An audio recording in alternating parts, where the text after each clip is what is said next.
right, how to make mashed potatoes. It can be extremely easy or you can get frustrated. So 2 types of potatoes you're gonna use. You can use Yukon Golds or russets. I got some russets today.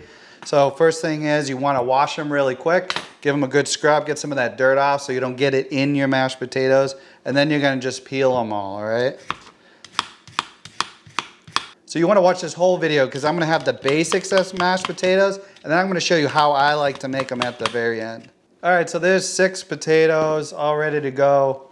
When we cut these up, you might have some bruises like here. You just wanna cut those right off, all right? Get them out. Now, when you cut the potato, what the most important part is you're trying to get pieces that are all the same. So the thicker and bigger they are, the longer they'll take to cook. The smaller they are, the quicker they'll take to cook. But the idea here is you want to get a consistency in size of what you cut up here. So there's no real rhyme or reason. The way to do this is just you're trying to get that consistent size. So if you cut them in half and then quarters like this, and then make sure this size is all consistent. So got that. I got all these cubes are pretty much the same size. So you're just gonna do that with all your potatoes. So one tool I love to use is a dough scraper. It's so easy to do things like this. So now you can just scoop these up and throw them in your pan. So this potato was a little bigger, so those quarters, and when I cut this, I'm looking at about that size to get the same size as the ones that were in there before. All right, now I got those 6 potatoes all cut up. I got them in a pot here. I got my trusty little burner. What we're gonna do is we wanna fill that with water, all right? You wanna cover just enough to cover the potatoes. You don't need a ton of water.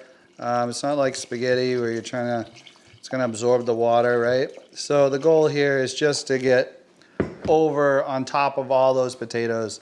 So you're gonna get that on high, get it up to a boil, and then we're gonna boil these. I don't like to add salt until it's been boiling for a little bit because I don't want that salt to just go to the bottom and sit on the bottom of the pan. So once this comes up to a boil, we're gonna add some salt. Hey guys, I wanted to share with you real quick, I have a cooking basics course. It's got lessons in there that will help you learn how to cook or elevate your cooking game. It's extremely affordable. Check out the link in the description or the link above. Now let's get back to the video. All right, so now it's boiling. You could throw a lid on there to make it boil quicker. It doesn't have to be a ripping boil, so you can turn that down a hair. And then you can see these potatoes are still all solid. They got a way to go, but now is a good time to salt it. Now when you salt it, you're gonna be liberal with this salt. You're salting the water, not just the potatoes, okay? So don't be afraid to put some good amount of coarse salt in there. All right, and then give it a good stir. But you can turn it down a little bit too. And what we're shooting for is, grab a fork, is you're gonna wanna be able to stick your fork easily through that potato.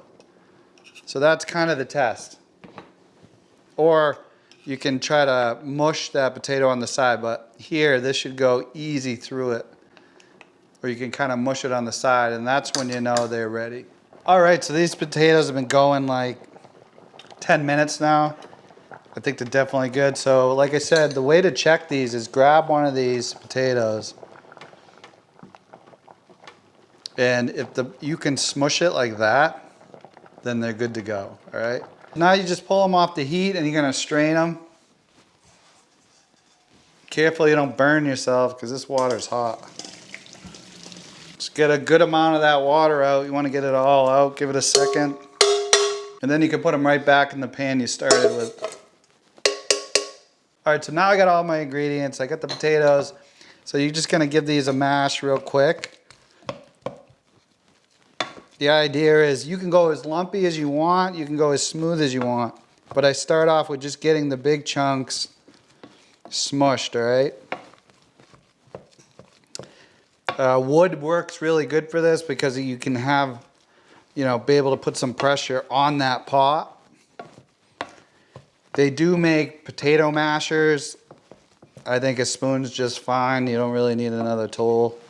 Unless you already have one, go ahead and use it.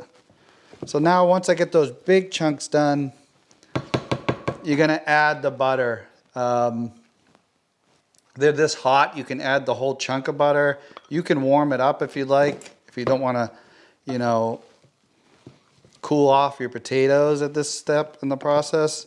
So this is unsalted butter because I'm gonna actually add salt. So just keep it working it around. The butter's almost gone, as you can see. Gives you an opportunity to mush it a little more. Guys, and like some people like the potatoes chunky. I don't. I like to get it as smooth as possible. But if you have a little bit of chunk in there, it's fine, right? And guys, I have a full recipe in the description for the way I make it. Now what you want to do is add some milk. This is going to add a little more creaminess to it, all right? So get that in there. Get that fully incorporated. Be careful you don't slosh that milk. Man, does this make it creamy after you add that milk. Keep stirring it. So now we got butter, milk, and the last for classic potatoes is to add salt. So this is where you're gonna salt it. Start off with like 2 pinches, right? And then give it a good mix.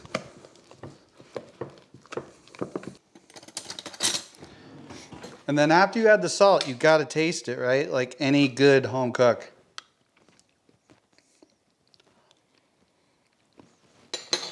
That could add a little more salt. So I'm gonna give it 2 more pinches.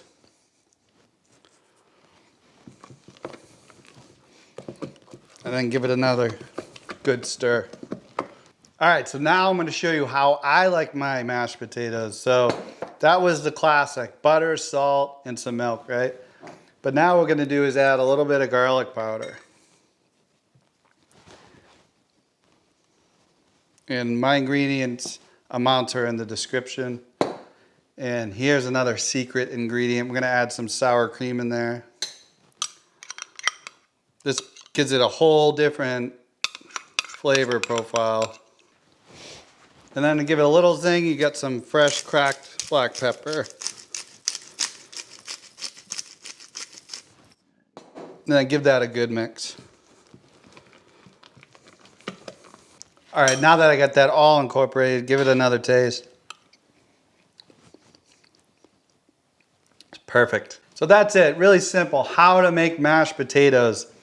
Try my recipe. If you don't want to go all that and you don't like the garlic or pepper or sour cream, just make it with the butter and salt. And try this, guys, and the butter, salt, and milk. Try it that way. Let me know in the description how you like your mashed potatoes. Did you try my recipe or did you just go with the basics?